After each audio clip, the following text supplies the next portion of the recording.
पास 1.5 mobile आए हैं और इसमें किसी ने काम भी किया है, तो हम इस मोबाइल को भी बना के देखेंगे कि क्या प्रॉब्लम है। चेक करने पे पता चलेगा। ठीक है, चालू करने पे चालू भी नहीं हो रहा है।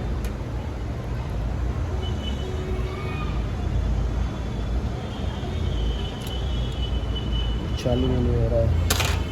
चार्जिंग में लगाने पर कुछ आ रहा है कि नहीं आ रहा है। तो यहाँ पे कोई एम्पियर ही नहीं है चार्जिंग पे लगाने पर। ठीक है, तो ये सैमसंग का A50s है, A55।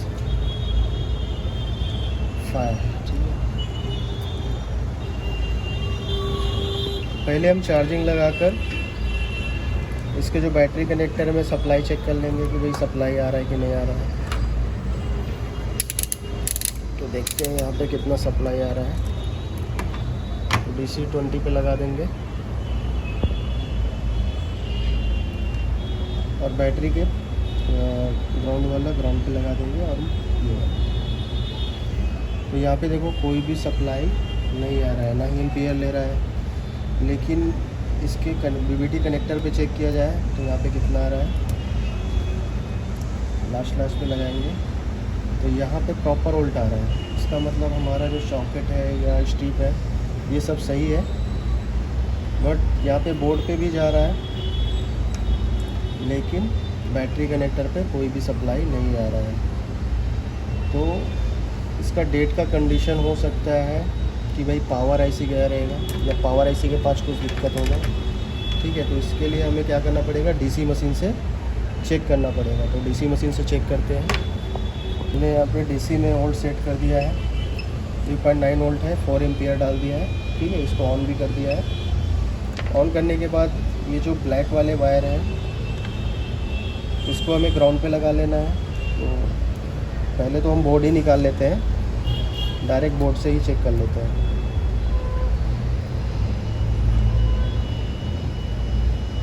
तो ये ब्लैक वाला वायर हम इधर डाल देंगे ग्राउंड पे। कोई भी पतरे पे डाल सकते हो, बट ध्यान रखना है कंपोनेंट्स पे ना जाए। वैसे हम यहाँ पे ग्राउंड पे डाल दिया। और ये जो रेड वायर वाला है इसको हम कहाँ पे डालेंगे,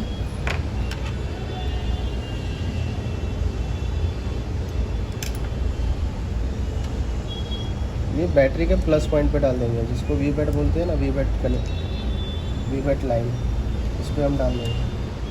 तो VBAT लाइन पे भी डाल दिया है। और चिमटी से ये ऑन ऑफ स्विच के पॉइंट को शॉर्ट करना है। ये ऑन ऑफ स्विच का पॉइंट है, इसको हम शॉर्ट कर देंगे। तो यहाँ पे एम्पियर आ रहा है, देखो ध्यान से। जैसे मैंने यहाँ पे दबाया एम्पियर आया, और जैसे ही दबाया और तुरंत आया और चला गया। ठीक है, यहाँ पे ये देखो, जैसे ही दबाया चला गया तुरंत। इसका मतलब यहाँ पे दिक्कत क्या है, पावर IC के पास दिक्कत है। तो हमें क्या करना पड़ेगा, पावर IC के पास चेक करना पड़ेगा मल्टीमीटर से। ठीक है, तो यहाँ पे सारे कंपोनेंट्स को हम चेक करेंगे, फाइंड आउट करेंगे कि भाई शॉर्ट कहाँ पर है। के पास के कंपोनेंट्स को चेक करने के लिए बजर मोड की सेटिंग लगा देंगे। ठीक है, तो यहाँ पे मैंने बजर मोड की सेटिंग लगा दी है। और ये जो पावर IC के सीरीज़ में दिख रहे हैं ये सारे कंपोनेंट्स को आपको चेक करना है। तो हम साथ ही साथ सिस्टमेटिक भी निकाल लेते हैं। तो उसी मॉडल का हमने सिस्टमेटिक लिया है। तो यहाँ पे हम बीट मैट निकाल के रखते हैं। ठीक है,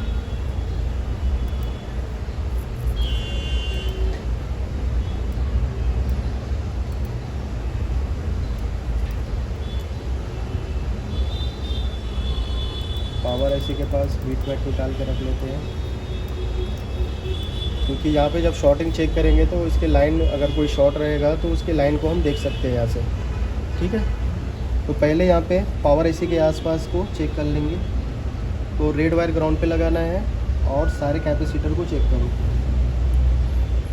आपको ढूंढना है कि दोनों साइड बीप कौन सा कर रहा है। ठीक है, तो ये वाली सीरीज़ में तो कोई शॉर्ट है ही नहीं, ये वाले में भी कोई शॉर्ट है ही नहीं। आसपास के जितने भी कंपोनेंट्स हैं सारी चीज़ को चेक करो, कोई डबल बीप नहीं आनी चाहिए दोनों साइड। तो यहाँ पे देखिए यहाँ पे बीप कर रहा है, ठीक है। तो अगर सिस्टमेटिक में देखा जाए तो ये वाला जो कॉइल है यहाँ पे दिख रहा है, ये वाली कॉइल बीप कर रहा है। तो हम इसके दोनों लाइन को चेक करेंगे। पहले एक को क्लिक करते हैं कि उसका लाइन कहाँ गया है। तो पहले वाले को क्लिक किए तो यहाँ पे बहुत सारे कंपोनेंट्स पे इसका लाइन दिखाई दे रहा है। जैसे कि उसके आगे वाले कैपेसिटर पे, उसके आगे वाले कैपेसिटर चेक करते हैं तो ये भी बीप कर रहा है आगे वाला कैपेसिटर। अगर यहाँ की बात करते हैं तो यहाँ पे जाके भी चेक कर सकते हैं, यहाँ पे भी चेक कर सकते हैं, यहाँ पे भी। तो ये जितना भी जुड़ा हुआ है तो कोई ना कोई एक शॉर्ट है जिसकी वजह से क्या हो रहा है, ये मोबाइल डेड हो गया है, ठीक है। तो वो शॉर्टिंग निकालना है। एक तो पावर आईसी में भी शॉर्ट हो सकते हैं क्योंकि पावर आईसी से भी कनेक्टेड है ये लाइन, ठीक है। सेकेंड लाइन आपको ये देखना है कि ये कॉइल है, तो कॉइल के ये सिरे पे भी देखते हैं। तो ये साइड देखते हैं ये कौन सी चीज़ से जुड़ा है। ये डायरेक्ट पावर आईसी से जुड़ा है, ठीक है। तो पावर आईसी से जुड़ा है। तो हमें फाइंड आउट हो गया है कि ये वाली जो लाइन है बहुत सारे कंपोनेंट से जुड़ा हुआ है। तो हमें क्या करना है, यहीं का एक कैपेसिटर निकाल देंगे, ठीक है। तो तोड़ के निकाल देते हैं यहाँ का कैपेसिटर।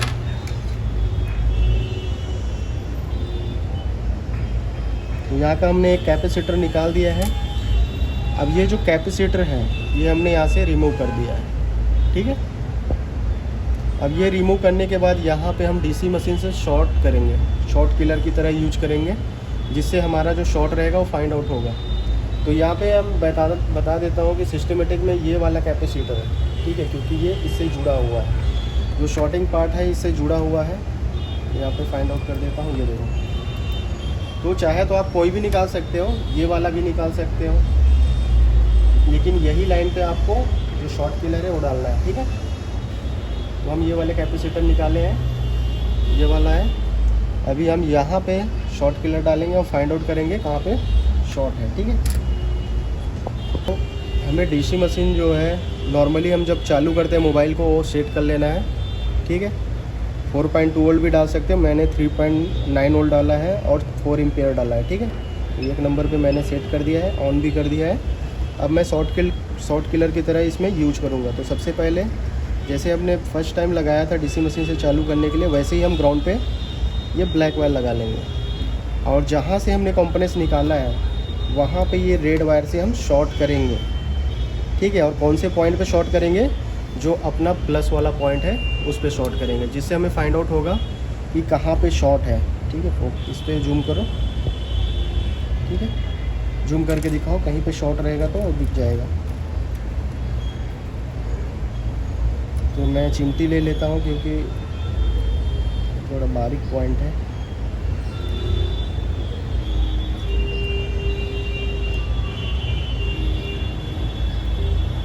ये देखो, ध्यान से दिखाना है, यहाँ पे ध्यान से दिखाना। ये देखो, दिख रहा है।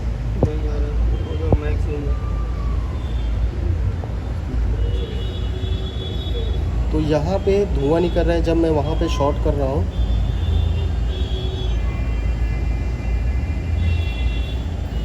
ये देखो, धुआं निकल रहा है, तो फ्लक्स रहेगा। तो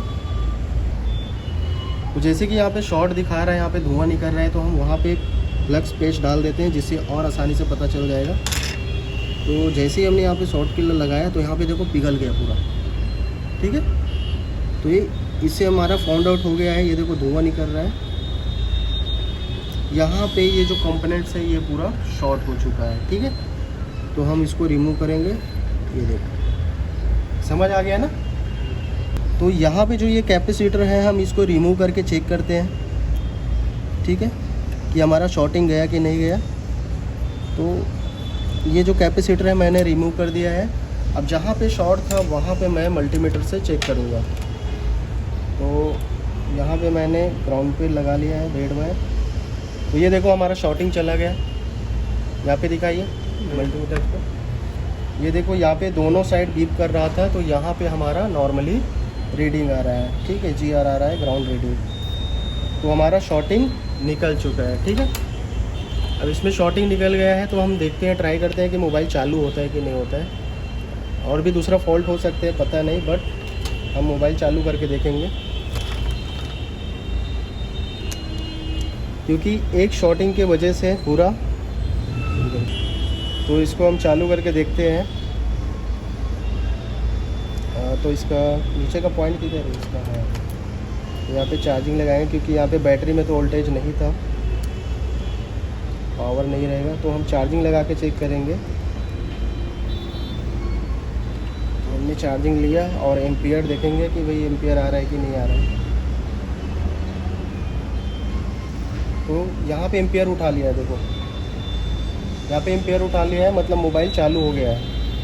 आपको दिख रहा है यहाँ पे, ये देखो एम्पियर उठा लिया है।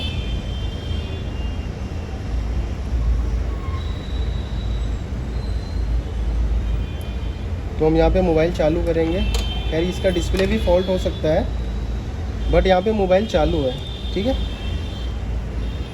तो यहाँ पे एम्पियर आ रहा है, देखिए 1.6 एम्पियर, ठीक है। 1.6 एम्पियर ये उठा लिया है, इसका मतलब हमारा मोबाइल चालू हो गया है। इसका डिस्प्ले ख़राब हो सकता है।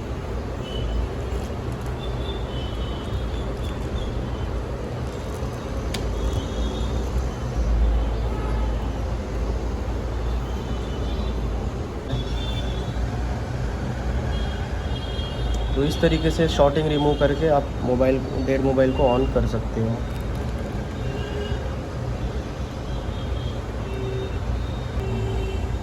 ये देखो पूरा वर्क कर रहा है अच्छे से।